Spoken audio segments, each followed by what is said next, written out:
Hello दोस्तों, ये तीसरे अध्याय का यानी कि निर्देशांक ज्यामिति का दूसरा वीडियो है और इस वीडियो में हम लोग कार्तीय पद्धति के बारे में पढ़ने वाले हैं, यानी कार्टेशियन सिस्टम के बारे में। पहले इसकी परिभाषा को देखते हैं कि कार्टेशियन पद्धति आखिर होती क्या है। तो जिस तरह से हम लोग पिछले अध्याय में पढ़े हैं संख्या पद्धति, तो संख्या पद्धति में क्या होता था कि हम लोग किसी संख्याओं को एक संख्या रेखा पे निर्धारित करना सीख रहे थे। उसी तरह से कार्तीय पद्धति भी होती है। तो कार्तीय पद्धति वह पद्धति है जिसके द्वारा हम लोग किसी बिंदु की स्थिति का निर्धारण करते हैं, यानी कि किसी बिंदु की एग्जैक्ट पोजीशन या फिर एग्जैक्ट लोकेशन या फिर एग्जैक्ट स्थिति को पता करने में जिस पद्धति का प्रयोग होता है उस पद्धति को ही कार्तीय पद्धति कहा जाता है।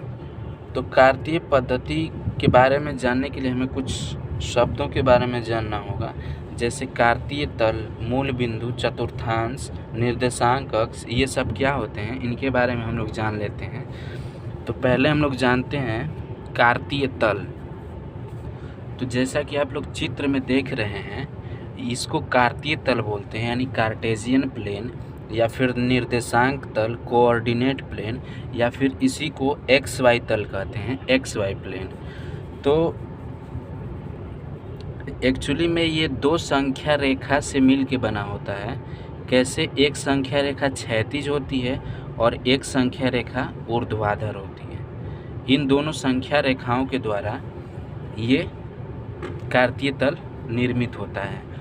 तो इसमें जो संख्या रेखाएं होती हैं दोनों एक दूसरे को जिस बिंदु पे प्रतिच्छेद करती हैं, चूँकि वो दोनों का मूल बिंदु होता है, इसलिए इस कार्तीय तल का भी मूल बिंदु कहलाता है। मूल बिंदु जानते हैं ना आप लोग, जीरो को मूल बिंदु कहा जाता है। तो ये पॉइंट इस संख्या रेखा का भी 0 पॉइंट होगा और इस संख्या रेखा का भी 0 पॉइंट होगा। इसमें एक संख्या रेखा जो x डैश x है, जो x और x डैश संख्या रेखा है, इसको हम लोग x अक्ष बोलते हैं। बात समझ में आई? x अक्ष यानी कि x एक्सिस भी बोलते हैं इंग्लिश में। और जो y डैश है, ऊर्ध्वाधर जो है y डैश, इसको बोला जाता है y अक्ष, यानी कि y एक्सिस। और जो मूल बिंदु होता है जहाँ पे दोनों संख्या रेखा एक दूसरे को प्रतिच्छेद करती हैं, उसको मूल बिंदु कहते हैं और उसको O से प्रदर्शित किया जाता है। मूल बिंदु यानी कि ओरिजिन। अब देखो, जब हम लोग दो संख्या रेखा के द्वारा कार्तीय तल बनाते हैं तो कार्तीय तल 4 भाग में डिवाइड हो जाता है, 1 2 3 4। तो इन्हीं को चतुर्थांश कहा जाता है। क्या कहा जाता है?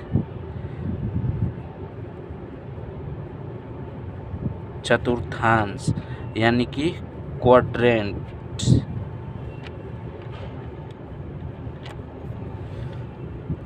तो इसको हम लोग फर्स्ट चतुर्थांश कहते हैं, इसको सेकेंड चतुर्थांश कहते हैं एंटी क्लॉकवाइज यानी वामावर्त दिशा में, इसको तीसरा चतुर्थांश कहते हैं और इसको चतुर्थ चतुर्थांश बोला जाता है। संस्कृत भाषा में बोला जाता है प्रथम चतुर्थांश, द्वितीय चतुर्थांश, तृतीय चतुर्थांश और चतुर्थ चतुर्थांश। तो इस तरीके से ये कार्तीय तल है। और ये जो होते हैं अक्ष, इनको निर्देशांक अक्ष बोला जाता है। दोनों अक्षों को मिलाकर क्या बोलते हैं? निर्देशांक अक्ष। अब एक बात क्लियर करना, देखो मूल बिंदु से यानी O से x की तरफ जाने पर संख्याएं धनात्मक हैं, जैसे 1 2 3 4 5, और O से x डैश की तरफ जाने पर संख्याएं ऋणात्मक है, जैसे -1 -2 -3 -4। और जो O से Y की तरफ जाते हैं यानी ऊपर की तरफ, तब भी धनात्मक आता है, और O से नीचे की तरफ Y डैश की तरफ आते हैं तो ऋणात्मक होता है। ये बात आप लोगों को ध्यान में रखनी है। और एक बात ये ध्यान में रखनी है कि जो इनके बीच में जो गैप है, 1 और 2 के बीच में, 2 और 3 के बीच में, या फिर -1 और -2 के बीच में। इस तरह से जो गैप है वो गैप समान होना चाहिए हर एक जगह। वो से ऊपर जो y है तो इसको बोलते हैं धनात्मक y अक्ष, बात समझ आ रही। और ये जो O से y डैश की तरफ ऋणात्मक संख्या है इसको बोलते हैं ऋणात्मक y अक्ष। और इसी प्रकार O से जो x की तरफ धनात्मक है तो इसको बोला जाता है धनात्मक x अक्ष, और इसको बोला जाता है ऋणात्मक x अक्ष।